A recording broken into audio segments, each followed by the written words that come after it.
Hey friends, welcome back. Today we are going to talk about the top 5 mistakes I see people make when shopping for outdoor furniture and planning their spaces. And I'm here, your garden BFF, to steer you in the right direction. Let's get to it. First mistake I see in the garden is planning for some fantasy. So my rule number 1 when shopping for garden furniture is know thyself.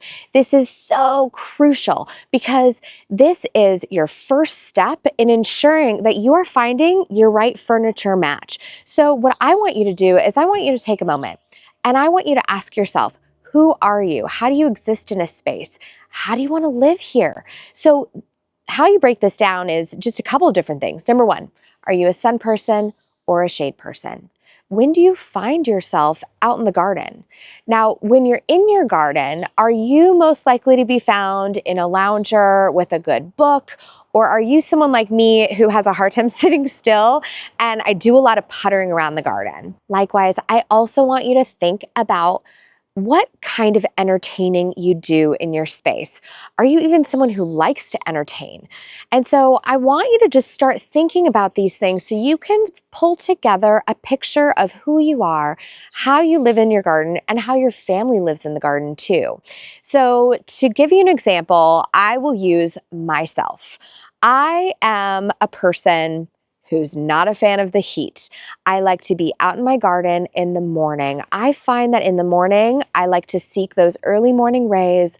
I want to be more quiet. I want to be a little bit more introverted. And please do not talk to me until I've had at least 1 cup of coffee. I also know that when I entertain, I'm not throwing like midday barbecues. You are more often to find me throwing a dinner party.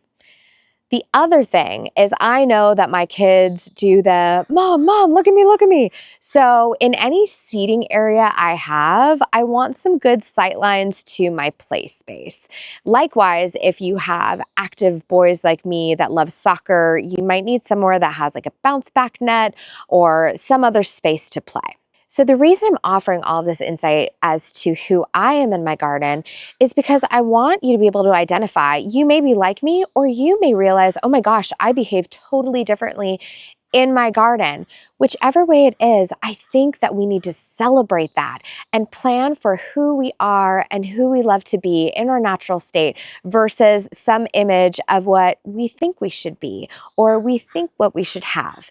It is all about the here and the now and celebrating exactly how you live. Okay, mistake number 2, not giving your space a sense of purpose. So how are we going to combat this? We are going to zone it out. We are going to zone your garden. We are going to give each space its own sense of purpose so we know what we're going to do when we get there and therefore what furniture we need to buy in order to achieve that sense of purpose. So many people fail to give their spaces a purpose.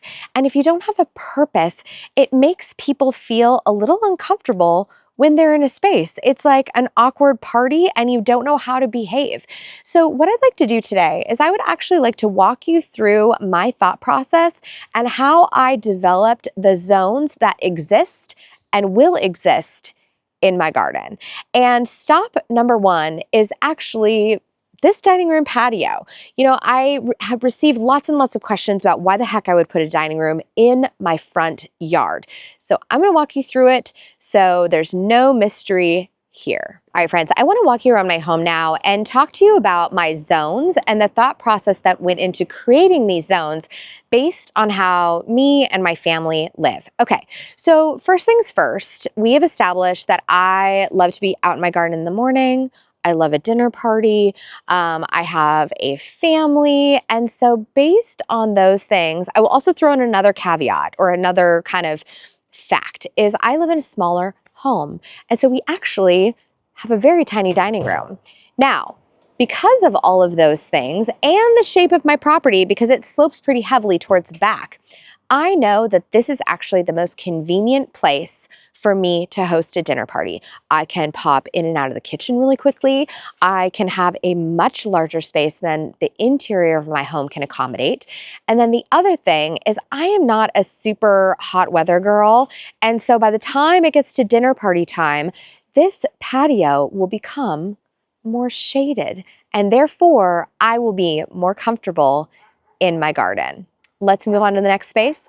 I'm going to show you kind of zone number 2. Friends, I feel like this is another moment where I'm about ready to be naked on the internet. Welcome to zone number 2. Now, as we've established in our first rule, know thyself, I know that one of the very first things I said is that I love morning sun. I love to be a little bit of an introvert until that maybe like second cup of coffee kicks in. And because of that, I want a space that is a little bit more private. So, welcome to the world's worst patio. Here we go. World's worst patio. Now, the one thing that this patio has going for it is the fact that it is kind of in the shade until about noon. And then the back of my house becomes a blistering hot mess. Now, this may not be a great place for me for the afternoon. In fact, I will bet you'll never see me out here in the afternoon. But this is the perfect space for the morning when it's bright. I want to be a little bit more quiet, and I want to give this space some purpose. Now, here's the other thing.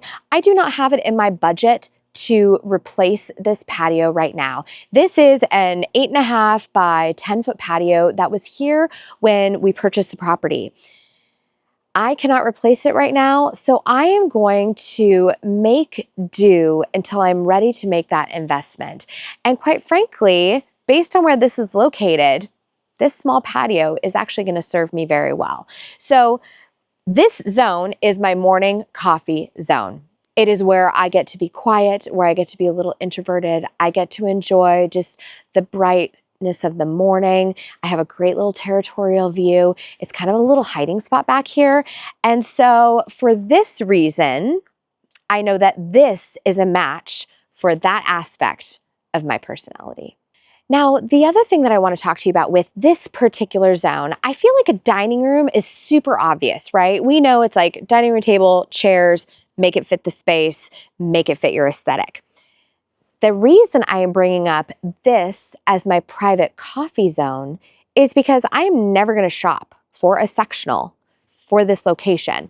Number one, it is too small. And number two, it doesn't fit the purpose of this zone. This is the space where Brian and I are maybe just together as a couple, or maybe I'm sitting down and having like a little quiet moment with one of my boys. This is going to be more of that one-on-one location. So for this area, I automatically know in my head, okay, maybe I'm going to look for a couple of chairs. Maybe I'm going to look for a cool end table that might be, say one of my other boys comes out and wants to have like a moment with mom. Maybe there's space for like that table to do double duty and it's a stool. Maybe I want an ottoman. Maybe I want like a singular chaise lounge out here.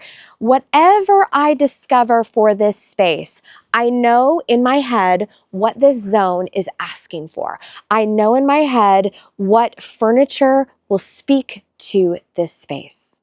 Friends, welcome to zone number 3. This is actually kind of a funny story.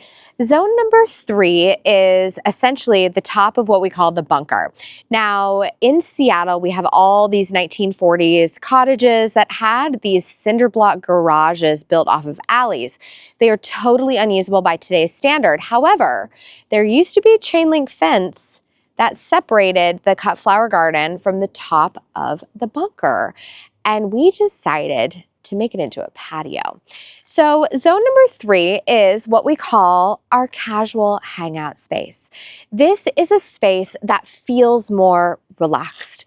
This is a space where we want to sit at the end of a hard work day and enjoy the cut flower garden, which is right here in front of me. So already, as I'm describing this zone for you, here are the things that I know about myself, and here are the things that make this the perfect location. Number one, it is located in an area that I love to sit and enjoy my cut flower garden. This is also a really fun place for us to entertain around a big fire pit and roasting marshmallows and all of that stuff. This is a very like It's a very casual space. It's kind of like a fun space. So therefore, I know that my furniture is going to match that aesthetic. So knowing what I know about myself, I know I'm going to be purchasing a couple of things because I am not a heat lover. I'm going to want an umbrella, or I'm going to want some sort of sun shade, maybe one of those triangle sails, okay? So I know when I go shopping, that's going to be on my radar because that is how I live. I am not a sun worshiper, okay? The other thing I know about myself, I'm going to want my seating in this area to be a little bit more low slung. So right here behind me, you see this fence that's really, gosh, maybe about 4 feet tall. And this is here to obviously prevent people from falling off of the bunker. It's a safety thing, but also I love to nestle down in here. So you are not going to find me purchasing a tall pub table or anything with a lot of height for this space. I want my profiles to be low. I want it to feel loungy, and I want it to feel casual. Now, this space also is 11 feet by 21 feet. So what I know about myself is that this is going to offer me a lot of flexibility. So I could set out a buffet table here if I was going to do like a potluck situation where I'm not running up and down to my kitchen, which, by the way, let me actually swing you around. Okay, see that right there? That is my kitchen. And I can tell you exactly what I don't want to be doing. I don't want to be running up that ramp, then swinging over and running up that giant set of stairs up to my kitchen to grab anything. So therefore, that is also why I never chose this spot to be a dining patio. That dining patio needs to be close to my kitchen. It needs to be accessible. Again, this is like fire pit.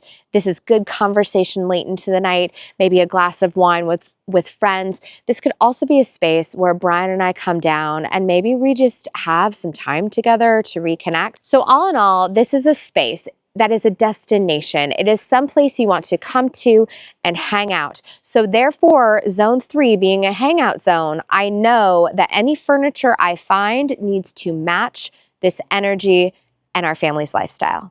All right, friends, mistake number 3. This is a big one and it is so obvious.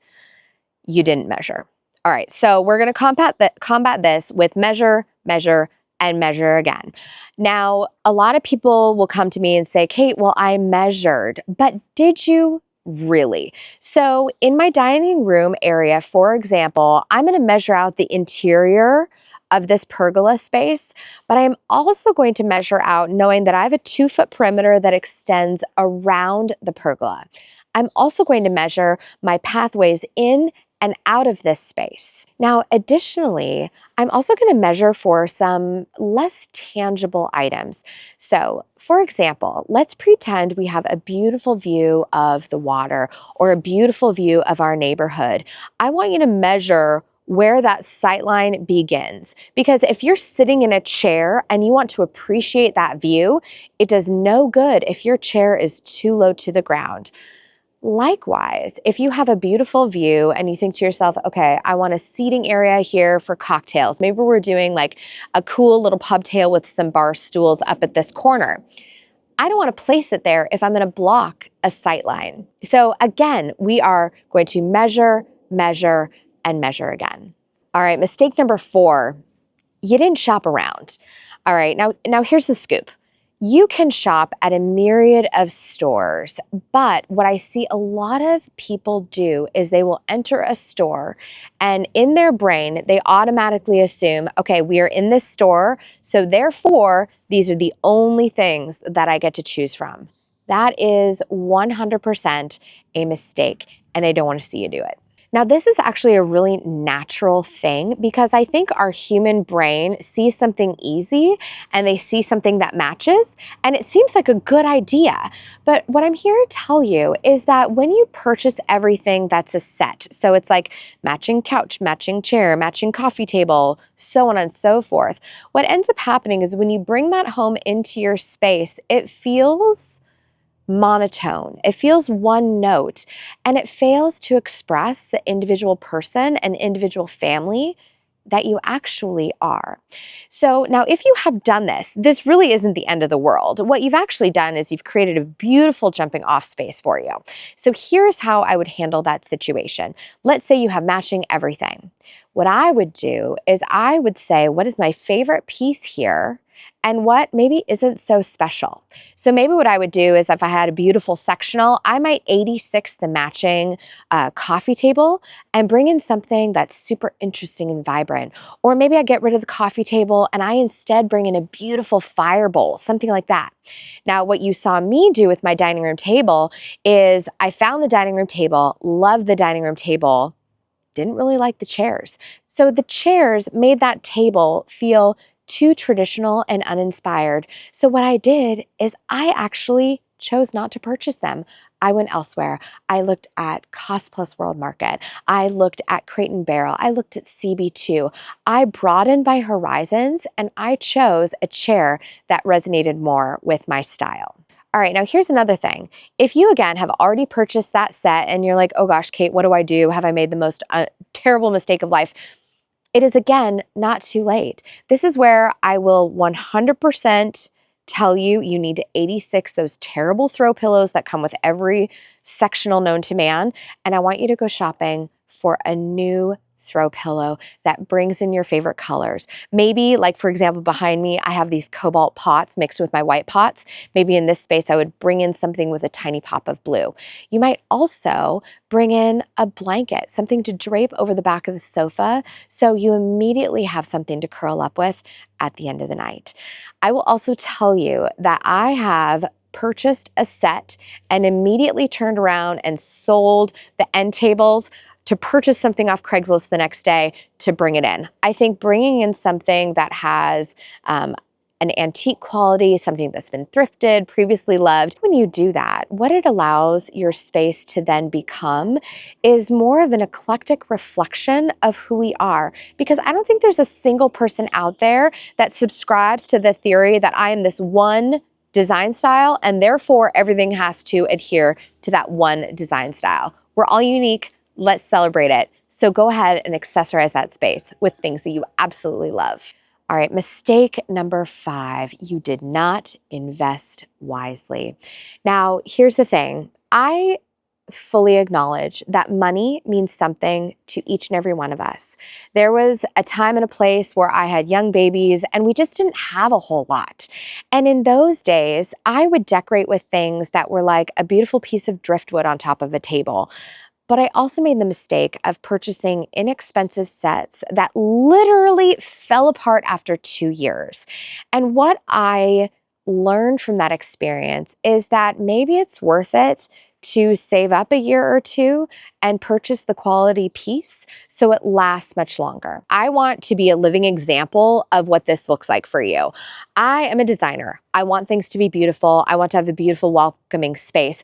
But at the end of the day, I wasn't willing to part with my hard-earned dollars until I found the right piece. So for the last year and a half, we have been using the square table that you see in so many of my videos, and we'll pull out literally a card table. We will pull out extra chairs from our dining room. We're just making the things work that we have until we found the right investment piece. We purposefully wanted something that would be of good quality, that would last. So the table that we purchased actually comes with a warranty on it. Likewise, I'm now looking at fabrics when I shop.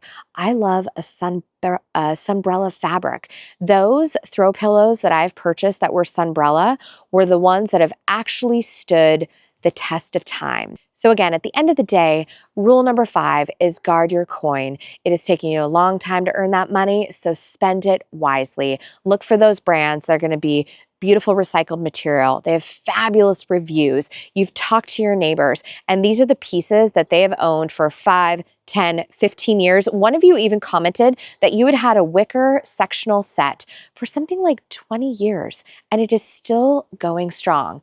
That, my friends, is an excellent purchase. So I hope that has been helpful. I hope you are well on your way to purchasing beautiful items to enhance your space. Thank you so much for watching. I'm going to see you in the next one. And in the meantime, happy shopping and say hello to your garden for me.